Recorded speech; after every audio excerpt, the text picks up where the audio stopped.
다른 연산자들 알아보기 전에 먼저 연산자 우선순위 한번 짚어보도록 하겠습니다. 연산자 우선순위 뭔가요? 연산자 우선순위는 여러 개가 있을 때 연산자가 어떤 순서에서 어떤 것을 먼저 수행하고 어떤 것을 나중에 수행해야 되는지 그 기준, 순서를 정해놓은 것이 바로 연산자 우선순위가 되겠습니다. 가장 기본적으로 많이 쓰인 것들은 암기하고 그 외의 것들은 책을 찾아보면 되겠죠. 그래서 가장 연산자 우선순위에서 가장 먼저 계산하는 것, 가로 연산자가 되겠습니다. 가로가 나오면 항상 제일 먼저 계산한다. 이거는 꼭 반드시 기억을 해야 되겠습니다. 다음으로 뭐가 될까요? 놀랍게도 가로가 있다고 해서 가로 연산자가 아닙니다. 바로 형변환, 정확히 얘기하면 강제 형변이 나죠. 예를 들어서 인티저 혹은 더블과 같이 강제로 형을 바꾸는, 데이터의 타입을 바꾸는 형변환 연산자가 두 번째고요. 그 다음에는 곱하기 나누기, 그리고 나머지 연산자가 되고, 그 다음은 더하기 빼기가 되겠습니다. 요거는 수학 시간에도 배우나요? 마지막으로 가장 낮은, 가장 우선순위가 낮은, 가장 나중에 연산해야 될 게 뭐냐면 바로 대입 연산자가 되겠습니다.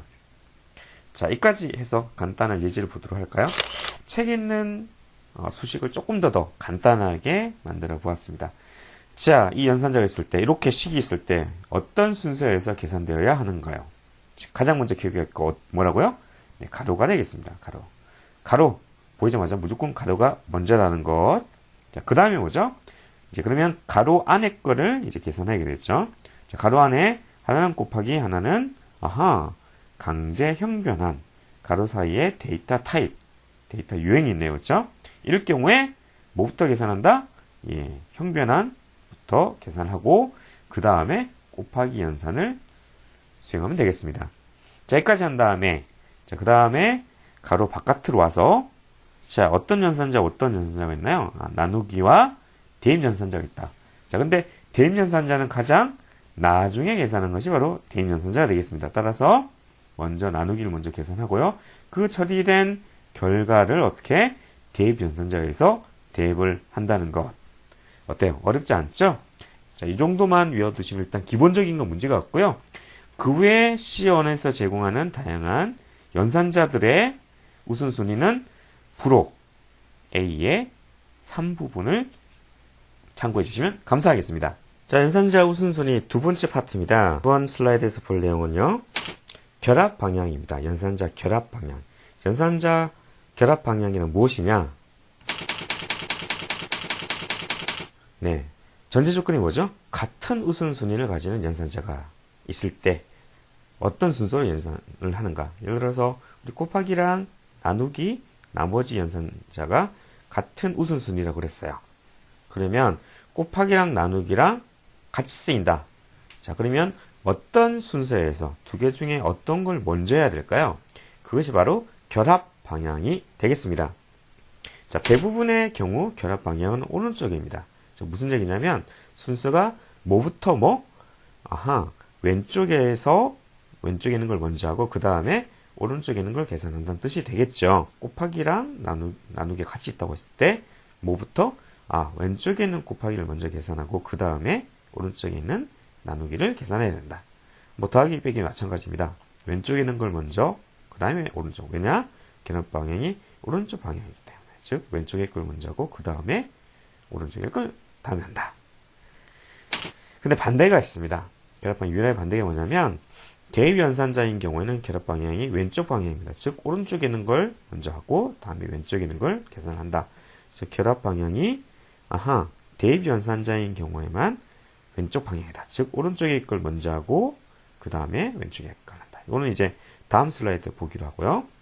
먼저 자, 우리가 앞에서 살펴봤던 그 내용 가지고 하나 더 늘었습니다.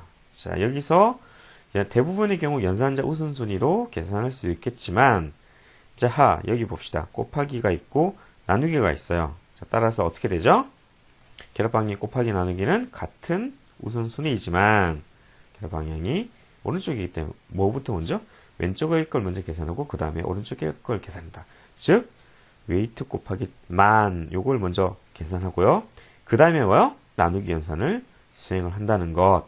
이 점 기억해 두시기 바랍니다. 우리는 앞 슬라이드에서 결합 방향 얘기하면서 대부분의 경우가 오른쪽 방향이지만 유일하게 왼쪽 방향인 거 뭐가 있었죠?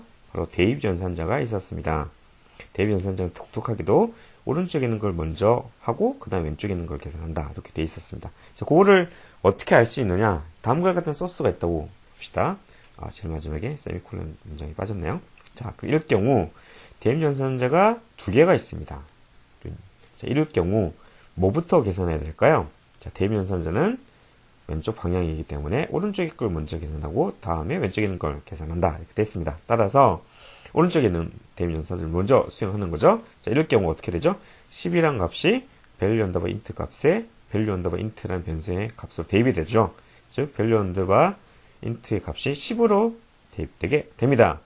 자, 그리고 그 다음에 뭘 하죠? 그 다음에 또 연산자, 대입 연산자 수행하게 됩니다. 그러면 value int 변수에 들어가 있던 10이 대입 연산자에서 value 투볼에 대입되게 되겠습니다. 대입 연산자의 결합 방향이 왼쪽이기 때문에 따라서 오른쪽에 있는 걸 먼저 계산하고 그 다음에 왼쪽에 있는 걸 계산한다. 이것은 이 소스를 수행해 왔을 때 value 언더바 int의 값도 10이 되고 value 언더바 double의 값도 10이 된다는 점에서 확인해 볼 수가 있을 것입니다.